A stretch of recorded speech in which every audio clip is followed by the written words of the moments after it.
सैफ अली खानवर हल्ला करणाऱ्याचं आरोपीचं CCTV footage समोर आपत्कालीन पायऱ्यांवरून 6व्या मजल्यावरून धावताना आरोपी सीसीटीव्हीमध्ये चित्रित।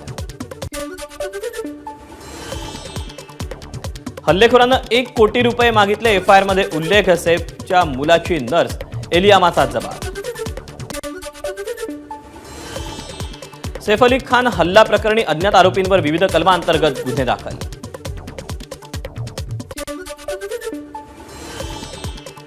सैफचा हल्लेखोर पेटफिना नावाच्या बंगल्याची कंपाऊंड वॉल ओलांडून गेला। पेटफिना बंगला दिवंगत टीव्ही ऍक्टर तबस्सुमचा असल्याची माहिती। चोरीच्या उद्देशानं संबंधित आरोपी सैफ अली खानच्या घरात शिरला। आरोपीनं पायऱ्यांचा वापर केल्याची माहिती। लवकरच आरोपीला अटक करणार पोलिसांची माहिती। सीसीटीव्ही फुटेजमध्ये पोलिसांना 2 संशयित आढळले। दोन्ही संशयितांचा पोलिसांकडून तपास सुरू।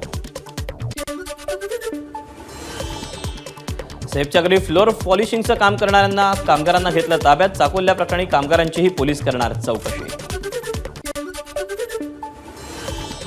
पोलिसांनी सैफ अली खानच्या घरात काम करणाऱ्या 3घांची पोलीस स्थानकात केली चौकशी। सैफ अली खानला कुठल्याही प्रकारची धमकी किंवा धोका नव्हता, तरी त्याच्यावर चाकू हल्ला झाल्यानं मुंबई पोलीस संभ्रमात। पोलिसांकडून सैफच्या घरातील सीसीटीव्हीची पाहणी।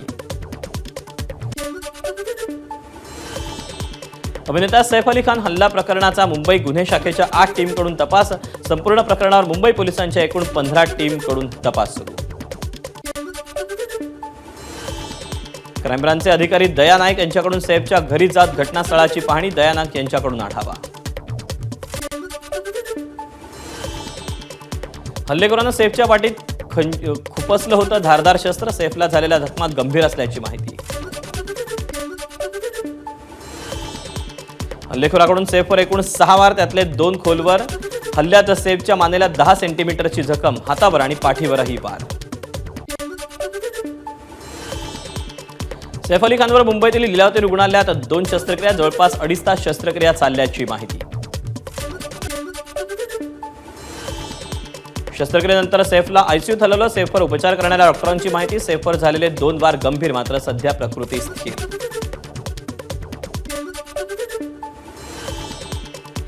शस्त्रक्रियेनंतर सैफ अली खानची प्रकृती स्थिर, उद्याच डिस्चार्ज मिळण्याची शक्यता। सैफच्या घरातील कर्मचारी महिलेच्या हातावर चोराकडून चाकूनं वार। महिलेनं आरडाओरड केल्यावर सैफ बाहेर आला, त्यावेळी झटापट। संबंधित महिलेच्या तक्रारीवर वांद्रे पोलीस ठाण्यात गुन्हा दाखल। वांद्र्यात पोलिसांचा आणखी बंदोबस्त वाढवा। सैफवरील हल्ल्याच्या घटनेनंतर एक्स पोस्ट करत अभिनेत्री पूजा भट्टची मागणी। सैफ अली खानवरील हल्ला राज्यातील कायदा आणि सुव्यवस्था वेशीवर टांगणारा, नाना पटोलेंची प्रतिक्रिया।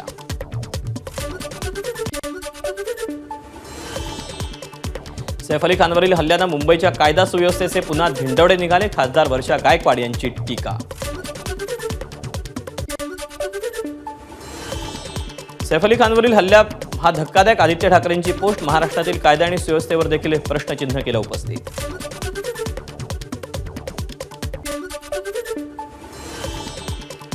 मुंबई सेफने असं म्हणणं चुकीचं। सैफ अली खानवरील हल्ल्याबाबत पोलिसांकडून सर्व माहिती मिळाली। मुख्यमंत्री देवेंद्र फडणवीसांची प्रतिक्रिया। बॉलिवूडमधील कलाकारांनी घाबरण्याची गरज नाही, त्यांनी त्यांच्या सुरक्षिततेवर लक्ष केंद्रित करणं आवश्यक।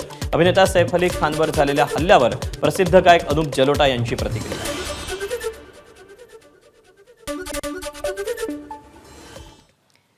आणि यानंतर महाराष्ट्रभरातल्या बातम्यांचा वेगवान आढावा महाराष्ट्र सुपरफास्टमधून। प्रत्येक सोमवार, बुधवार आणि शुक्रवारी जनता दरबार घ्या, लोकांच्या शंकांचं निरसन करा। उपमुख्यमंत्री एकनाथ शिंदे यांचे मंत्र्यांना निर्देश।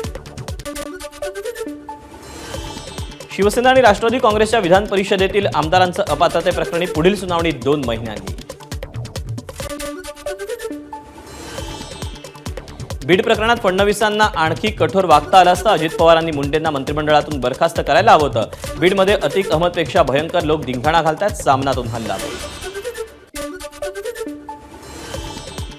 मुख्यमंत्री देवेंद्र फडणवीसांनी लुटला इमर्जन्सी चित्रपट पाहण्याचा आनंद। यावेळेला अभिनेत्री कंगना राणावतचीही उपस्थिती।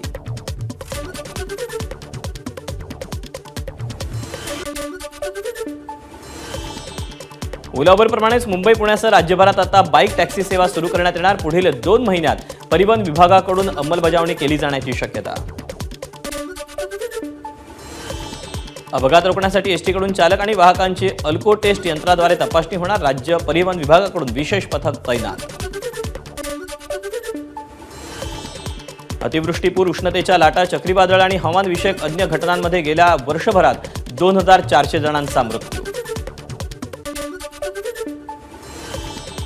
देशात 632 लाख हेक्टरवर रब्बी पिकांच्या पेरण्या. पाण्याची चांगली उपलब्धता आणि यंदा अपेक्षित थंडी पडल्यानं उच्चांकी गहू उत्पादन होण्याचा अंदाज. बारामतीमधल्या कृषी प्रदर्शनासाठी पवार फॅमिली एकत्र. खासदार सुप्रिया सुळे आणि सुनेत्रा पवार एकाच मंचावर, शेजारी. अजित पवार आणि शरद पवारांमध्ये मात्र अंतर. एकाच मंचावर असतानाही संवाद नाहीच. एबीपी माझा, उघडा डोळे बघा नीट.